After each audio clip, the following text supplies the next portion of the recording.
Warning. This podcast may contain bad language, listeningable scenes that people may find offensive, and bad language. You said bad language twice, man. There's a lot of bad language coming up. Also, maybe you should drink every time I say, here's the point. I think that might be a good attitude to take. Also, every time Cadbury's World is mentioned, you should take a shot. This is episode 40. Roll it.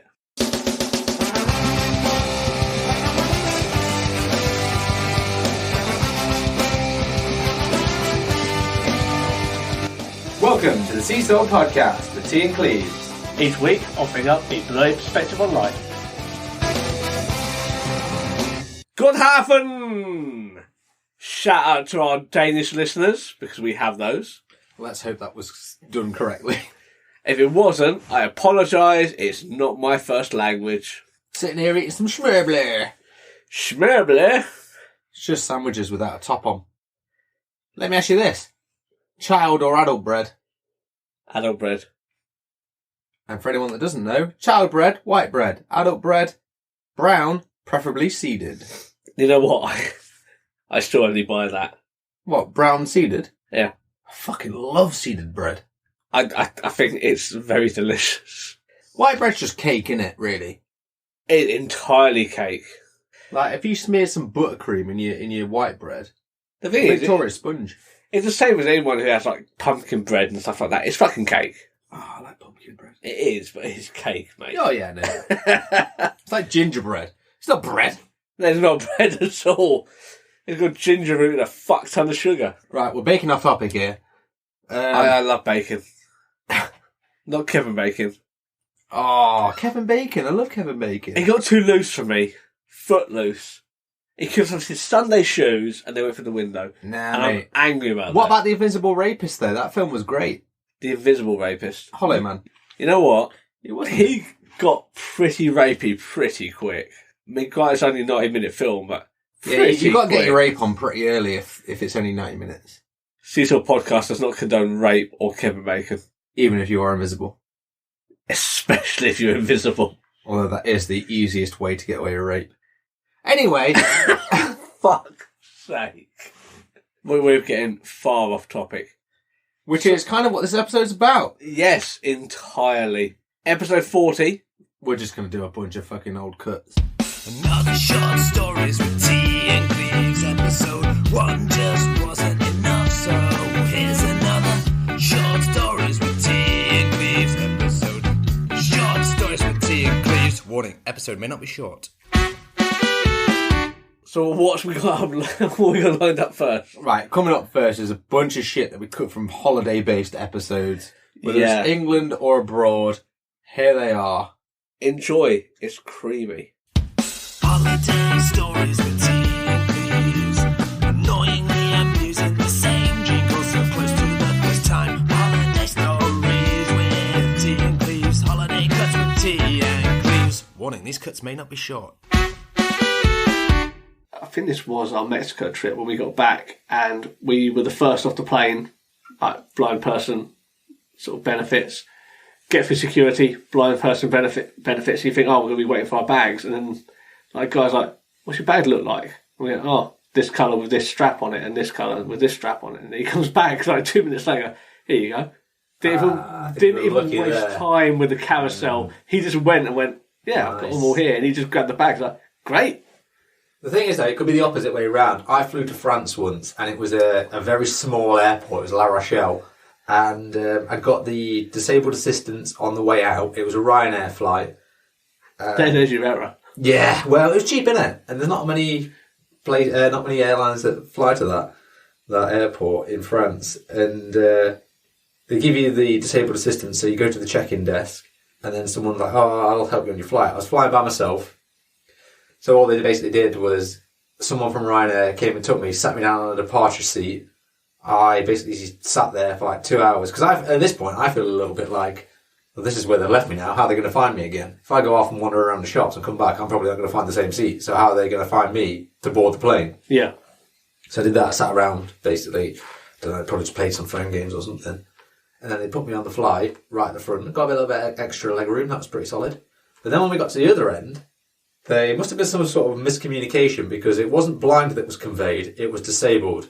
Just disabled. Right. Mass term disabled. So everyone else had got off the plane. I was trying to get off pretty much straight away, and they were like, no, sir. Sir. Calm down. We'll help you off. Okay, fine. Everyone else had left, and then I started to get off, with one of the crabbing crew basically walking with me. And as I started walking down the stairs from the plane to the ground, there was just some old person wheeling a wheelchair across the runway. I got to the bottom, and I was like, well, what do I do now? So I just basically sat in the wheelchair, and then they wheeled me into the airport terminal. No security there whatsoever to get in. But I don't know, we were part of the EU at the time, it probably wasn't a problem. And then the baggage carousel starts coming round. At this point, he's just left me. Just left me in a wheelchair, sat by the baggage carousel. Everyone else takes the bags off. I was a little bit concerned, like, what do I do? Is he going to get my bag? What's going on here? Everyone else had got their bag, and the terminal was starting to empty out. So I just picked up my bag, got out of the chair and left. And then you're like a faker. That's what I mean, yeah. Got out of the wheelchair, just stood up normally, as you like, picked up my bag, and left. Tell you what is sorted. On one of those fancy dress nights, my dad was there with family members, and he dressed up as Zippy from Rainbow, like full onesie, giant zippy head. Oh, I'm glad you said head. Because when you said sordid and zippy, I assumed that the zip would be somewhere else. The zip was down the back, which was unfortunate for him, because every time he needed to go for a piss, he had to, he was going into the disabled toilet after me, because he had to unzip the entire thing. And he was only wearing a t-shirt and some boxers underneath. So he couldn't say do a urinal job with that. He needed cuppies. Yeah, he did need something like that. Like, you always have those people who go over the top with these costumes. And this is one that he paid a pretty penny for. It was totally expensive. It was not a cheap costume. It did look good, though, from the photo I saw. Yeah, it was really good, really convincing. But also what ended up happening is you had, they called them bar angels, which were basically scantily clad women who would come to your table. And Oh, I thought you were going to say some sort of hair gel that came from Bahrain. No. No, it wasn't that greasy. Bar angels. All over the table. You suck. Such a shit job. Oh, man, do you know what you should have done, right? If your dad had put that zippy costume on upside down, right, okay, and poked a few eye holes in the crotch so he could see, he could put his arms in the legs, He's going to see and then unzip the mouth. Piss hole, mate. Done. And he could have gone a handstand in zippy. He could have done. It was about as sordid as Rainbow was towards the end.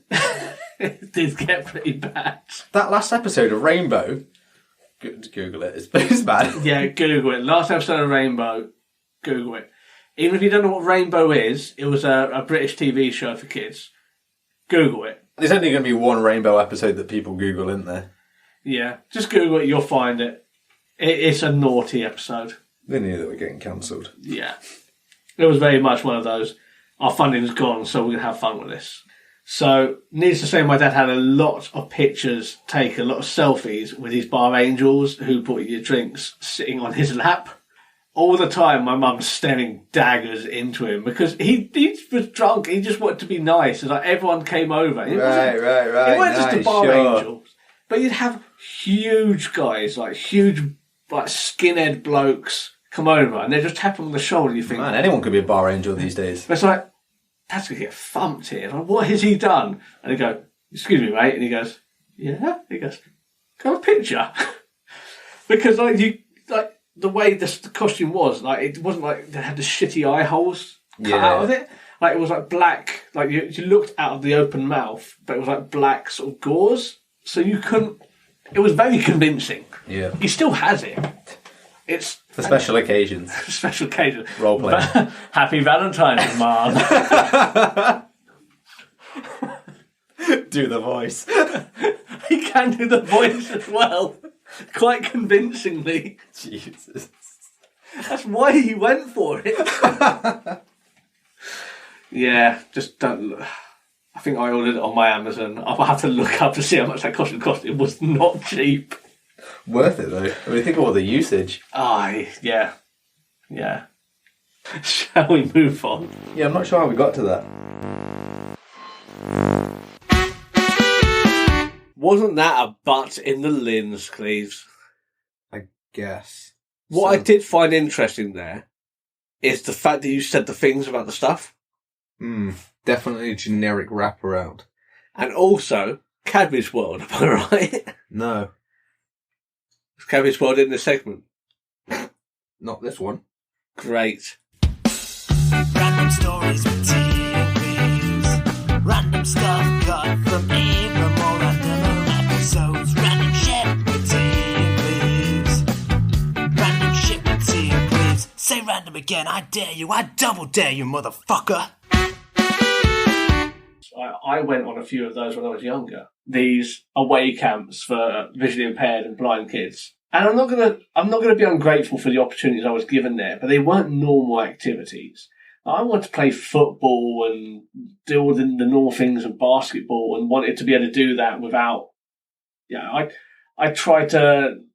wanted to learn piano, and then a teacher wouldn't teach me. I tried to learn to swim, and then the teacher wouldn't teach me. When I was growing up, and these are like sticking points where they were just like, I'm not teaching a blind kid. And you just want to do normal things. And like I said, I'm not going to shoot on the fact that I did some really impressive things on these sort of away camps, 5-day camps. Quite a few things. I did rock climbing, abseiling, actual sailing, all sorts of stuff like that. And that's great. But these aren't regular activities. Sometimes you just want to do what everyone else does. But I imagine they were done under blink conditions as well, weren't they? They weren't it wasn't just a bunch of normal people and you have someone there with a disability as well. Was it a full on? Oh, Bilton. It's loud. Yeah, they're really peddling them. He's drugs. right outside. He's cranked it. He knows what we're recording.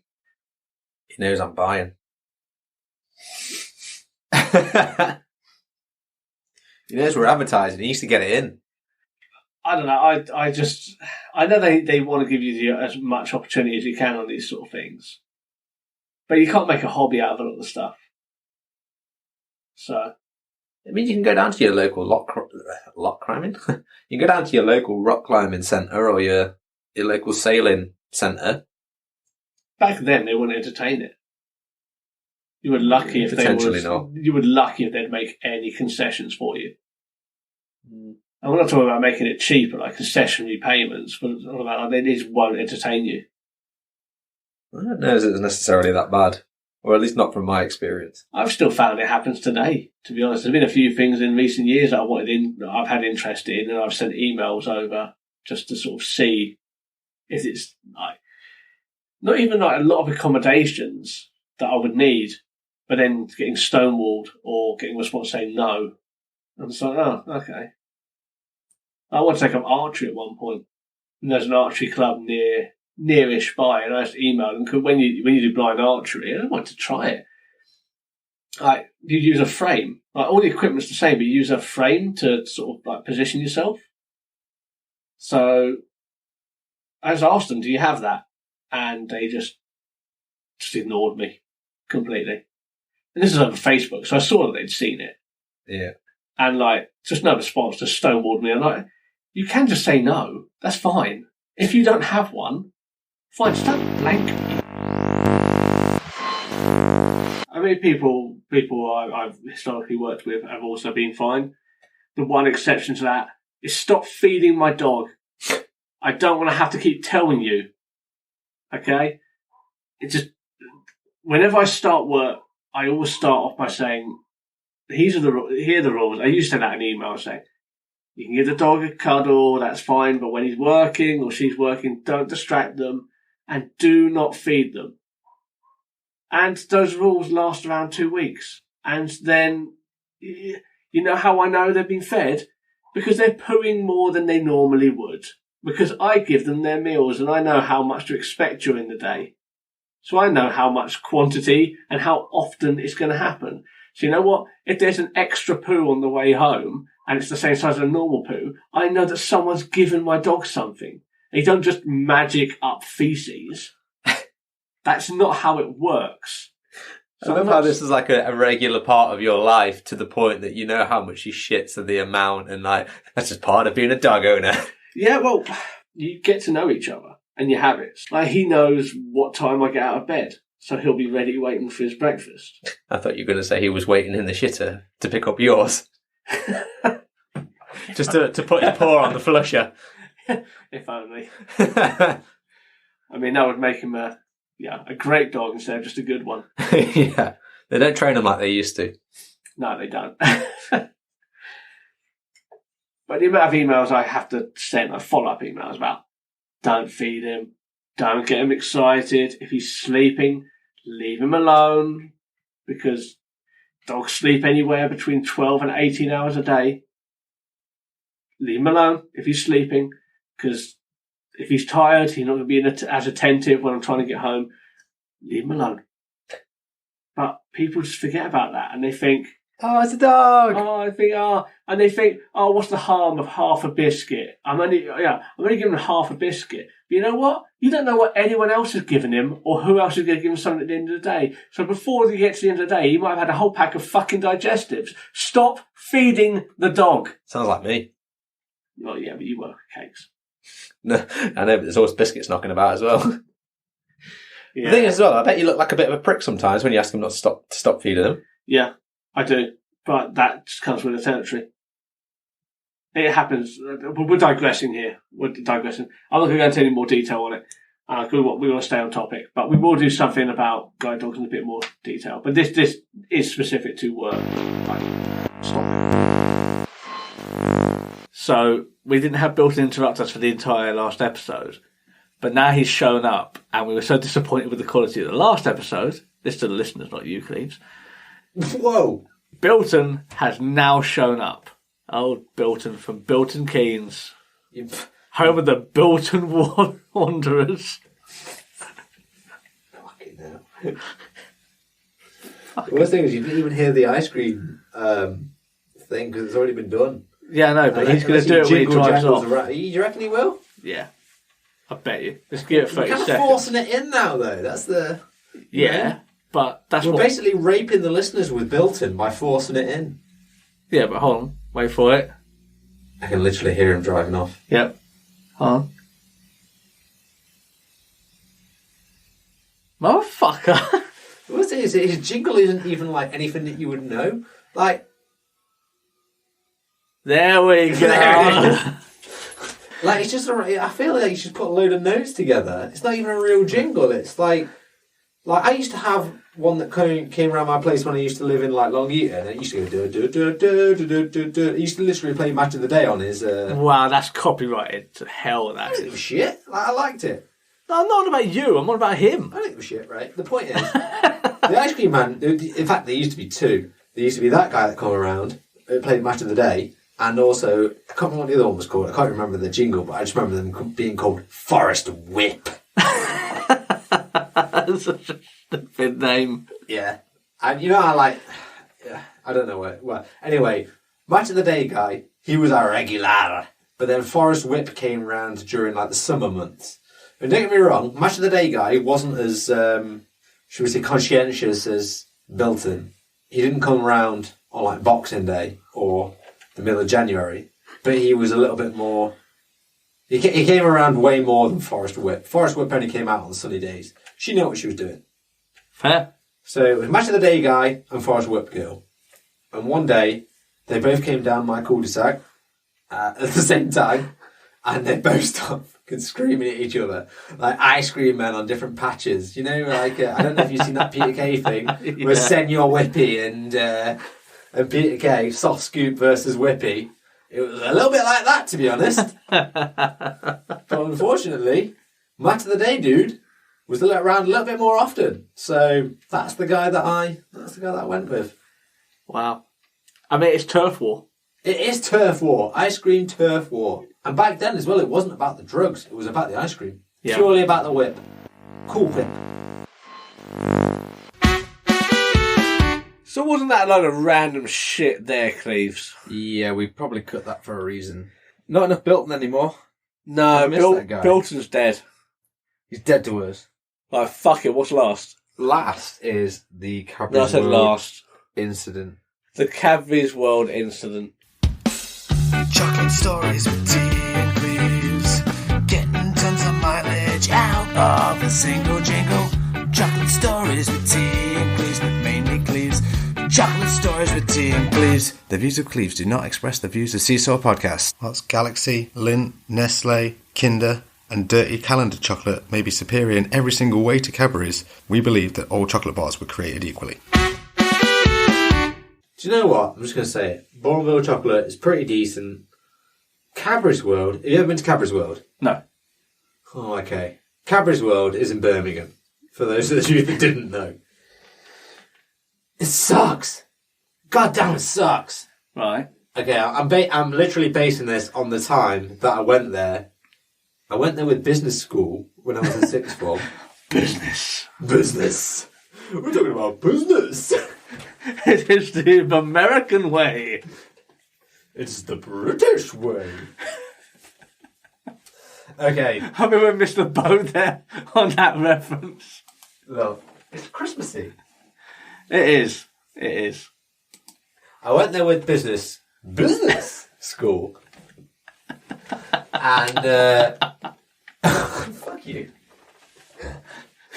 Look, So stupid. the point is, went there with business, and we had a marketing talk, and it lasted about an hour and a half. I don't remember the ins and outs of it. The main thing I remember from the marketing talk is, the guy turned to me and said, look, if you had the choice between mini eggs and Turkish Delight, what would you keep? I was like, well, mini eggs. Yeah, Turkish Delight's big bag of wank, innit? No one likes that. And they're like, hang on a second. Firstly, no. Turkish Delight is ridiculously cheap to make. We marketed it as something super exotic, so we put a super high price on it. Mini eggs come around once a year at Easter, and fuck those mini eggs. And I was like, oh, all right then. And then I went round Cadbury's World, and let me tell you this. It's roughly the same price as Alton Towers, minus 10 quid, so not really the same price, but it's the same price, minus 10 quid.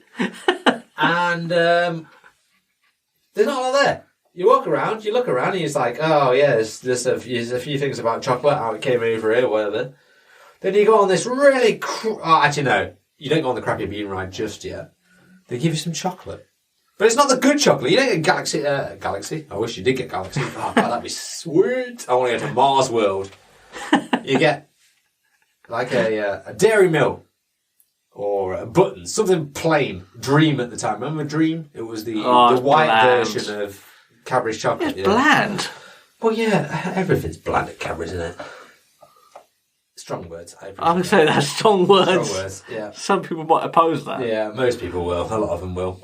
Basically, anyone that's complete scum will argue that point. Wow. I'm sorry. Galaxy is better chocolate. Kinder is better chocolate. Lindt is better chocolate. On the chocolate hierarchy, Cadbury's is somewhere near the bottom. What about Nestle? Nestle I'd put above Cadbury's. It's strong words. I'd put Calendar chocolate above Cadbury's. What about Cadbury's Calendar chocolate? Okay, admittedly, that is still below regular Calendar chocolate. And by regular Calendar chocolate, I mean you know the garbage Calendar chocolate that you get. Yeah, when you go to a pound shop and get a SpongeBob SquarePants Yeah, exactly. over That's a quid. exactly what I'm talking about. Yeah, anything that's like, yeah, like Not Thomas even the Tank chocolate. or When your fingers are greasy SpongeBob, after yeah. having a piece, you know it's not good. Exactly. That's what I'm talking about. So anyway, you look around like Cadbury's World for a little bit. They give you a free bit of dairy milk. Oh, thank you. Give me a bit of plain chocolate. Fuck you. And then you go on this crappy bean ride.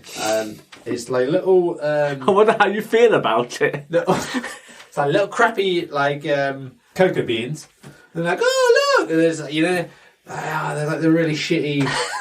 I don't know how to describe them, but you know, like, there's like... little prosthetic beans, basically, and every now and again they move a little bit, like, oh yeah, where the beans are. I thought you said prostitute beans there for a second. Probably is a few. Hey, baby! Want to flick my bean? Oh, good lord. But, okay, that's how it went down anyway. And there was some chocolatey fillings at the end of it. I bet there was. Anyway, you go on this like little, I'm going to call it a bean coaster, but it wasn't really a bean coaster. You kind of sit in a little bean machine, to reference that. And then you go like a little roller. It's not really a roller coaster. You kind of sit in like a roller coaster car shaped like a bean, Right. and it goes about 2 miles an hour. And it's like, welcome to the land of beans. We get the beans from this place, and then we get the beans from this place, and then we make the beans into chocolate. And it's like a really shitty, boring tour of how beans are turned into chocolate.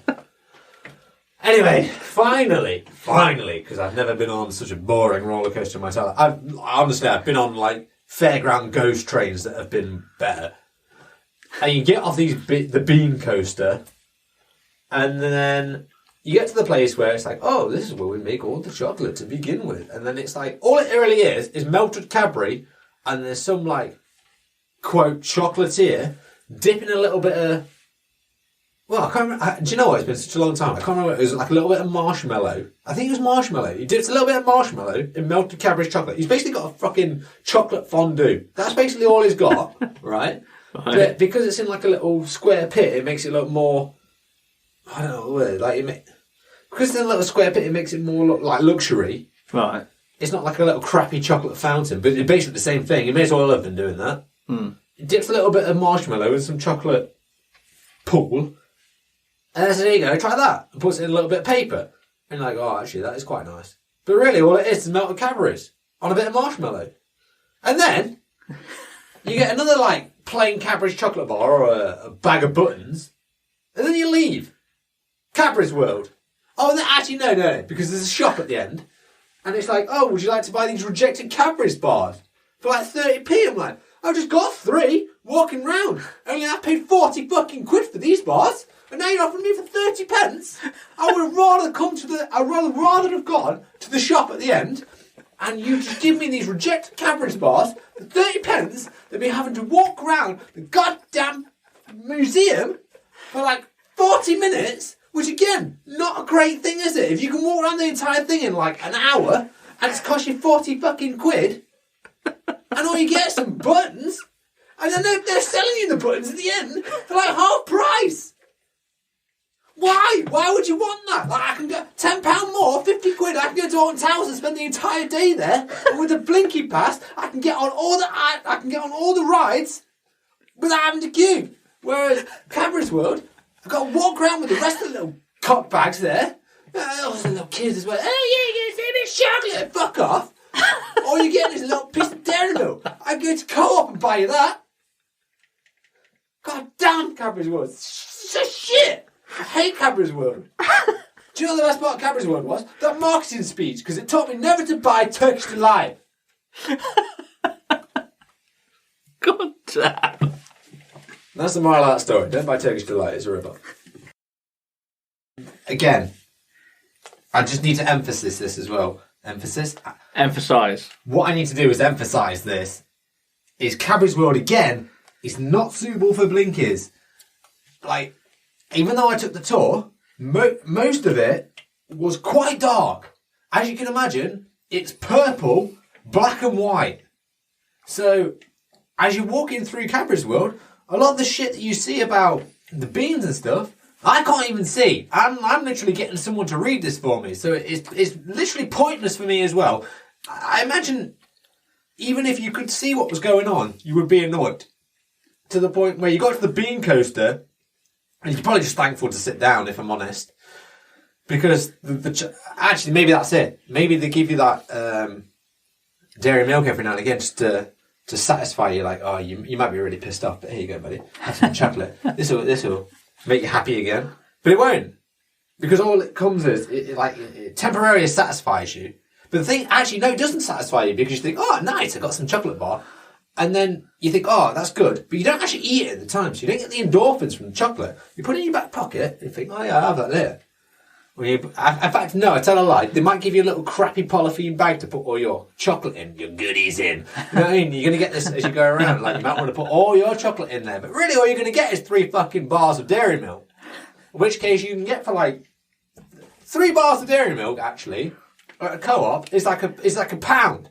It's about £1, yeah. But I spent 40 quid to go around here. I'd like to think well, if I'm honest, I like to think the 35 quid of that is the marketing speech, because that's what I like the most. The point is, if you're Blinky, don't go to Cadbury's World either because it is pointless. It's so pointless. Museums are pointless, but that is the most pointless of the pointless chocolate museums. Go stand outside. Just go stand outside Mars Galaxy, and I'm sure people will probably give you free galaxies just to go away, and that's probably more. It's probably more what you want than having to walk around Cadbury's World for an hour. Getting 3 shitty Cadburys, you can get one galaxy from just from being a nuisance standing outside their building, just to get you to go away. Or if you're of drinking age, go to Ash Vale in Hampshire. Go to the Hogsback Brewery. 15 quid, and you will get absolutely smashing drunk because they'll just do the tour there. That's where you should go. What's that got to do with chocolate? I'm just saying, like, you could do the Hogsback tour for 3 times. Oh shit! Yeah, I see what you mean. Yeah. Rather than go to Cadbury's World once. Yeah. I'd rather do that. Go on any brewery tour. Go on there's the gin tour. Just literally go on any kind of brewery tour ever. Go to Alton Towers. Just pay the extra 10 quid. Go. Get the buy one get one free, like cereal tickets on the back of the cereal boxes. Go. Do they even do that anymore? I don't know. The point is, if you're a Blinky as well, you get like a special ticket, don't you? Like a carer ticket to go to Alton Towers. I don't know whether you get that to Cadbury's World, but if you do, don't bother. Just go to Alton Towers. Pay the extra money. Split the halvesies with the person that can see. Go have a good time. Don't go and get some crappy chocolate. Just go to Co-op. In fact, just spend spend 2 quid at Co-op or like Tesco's or wherever you want to go. Oh, the supermarkets are available. And I mean, grab some Cadbury's chocolate and then take that. Just take it with you to Alton Towers. Yeah. And enjoy that. So you got ultimate Cadbury's World. In fact, I tell you what, right? Eat it just before you go on the ride, and then throw it up afterwards, and you can enjoy it twice, and you get twice as much fun. Good Lord. Right? You get twice as much fun as you would at Cadbury's World. Fuck Cadbury's World. Fuck them. I fucking hate Cadbury's World. Fuck.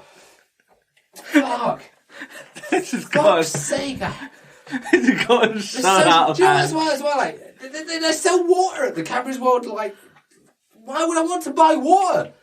Like a £1 a bottle. Fuck off. Like, What if you're dehydrated? you would be after all that chocolate, that's the thing. That's where they try and get you. Oh, would you like to buy a 500ml bottle of water for £1? No, I fucking wouldn't. I've been to WH Smith's, like, at a station. And I could still buy, like, 2 gallons for less than that.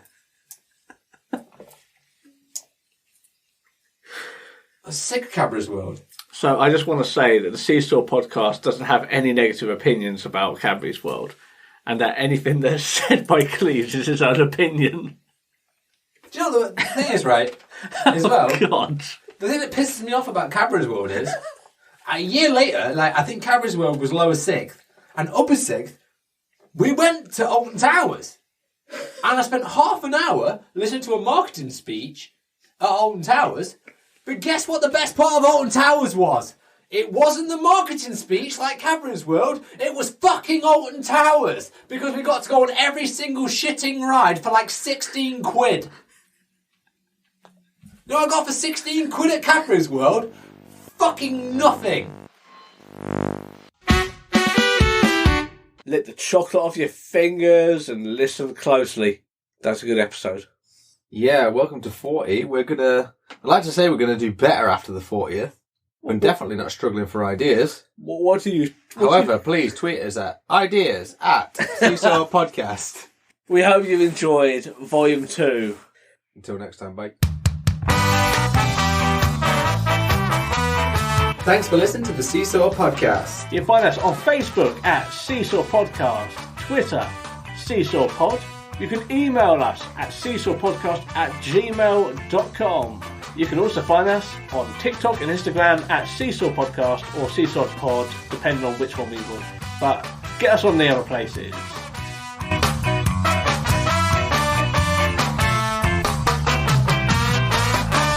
This podcast was recorded in front of a blind audience. That was a short stories episode with T and Cleaves. Some shitty outtakes with an even shittier overplayed jingle. Short stories with T and Cleaves episode. The episode clocked in at 34 minutes, 57 seconds.